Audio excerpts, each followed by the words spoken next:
L'édito écho sur Europe 1. Bonjour Nicolas Bouzou. Bonjour Dimitri, bonjour Anissa, bonjour à tous. Bonjour Nicolas. On continue de débriefer le discours de politique générale de Gabriel Attal. Vous avez noté vous aussi cette tonalité très libérale à certains moments du discours, hein. Clairement, hein, oui. D'abord, le Premier ministre s'est dit lucide sur le fardeau de normes, la bureaucratie qui entrave ceux qui créent l'activité. Il a évoqué un coût annuel pour l'économie de 60 milliards d'euros en raison de ces normes inutiles. C'est vrai que c'est autant d'argent qui ne va pas au salaire ou au service public, par exemple. Et puis, le Premier ministre a adressé son discours aux classes moyennes qui travaillent. Il a loué le mérite, l'effort, la liberté d'entreprendre, avec une idée en ligne de mire, que le travail rapporte plus que l'activité. Bon, 20 sur 20, tout ça est parfait. Je mettrai quand même deux nuances à ces annonces bienvenues.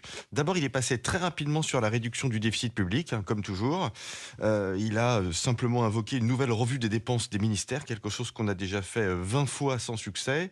Et puis, surtout, le problème numéro 1 des politiques publiques en France, c'est leur manque de crédibilité. Souvenez-vous que François Hollande avait annoncé en son temps un choc de simplification qui, dans les faits, était devenu un choc de complexification. Donc dire qu'on va débureaucratiser, ça n'est pas débureaucratiser. Supprimer les normes, c'est un travail qui demande de la ténacité, du temps, donc on verra dans quelques mois. Est-ce que c'est une politique économique de droite ? Alors sans aucun doute, si on considère que la droite doit être libérale, lutter contre la bureaucratie, soutenir ceux qui veulent vivre de leur travail, qui ne veulent pas être assignés à résidence, payer les fonctionnaires au mérite, grosso modo, c'est le programme de David Lisnard, le maire de Cannes et le président de l'association des maires d'œuvres qui est républicain. C'est même presque un copier-coller.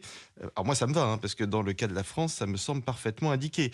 Je dirais que c'est même presque plus libéral ce qu'a annoncé le Premier ministre que les républicains en règle générale. Souvenez-vous que Éric Ciotti a annoncé avant-hier qu'il demandait un revenu minimum garanti de 1 500 € pour les agriculteurs, une mesure carrément socialiste qui perpétue une tradition française, là qui propose des mesures de gauche. Le Premier ministre est donc en apparence aussi libéral que Lisnard, plus que Ciotti, mais là encore, attention, les précédents gouvernements d'Emmanuel Macron nous ont habitués au changement de cap sur l'école ou sur le nucléaire. Signature Europe 1, merci beaucoup Nicolas Bouzou. On parlera du logement avec vous demain aussi parce qu'on a enfin entendu un chef de gouvernement évoquer cette question cruciale. C'est le poste de dépense numéro 1 quand même pour les Français.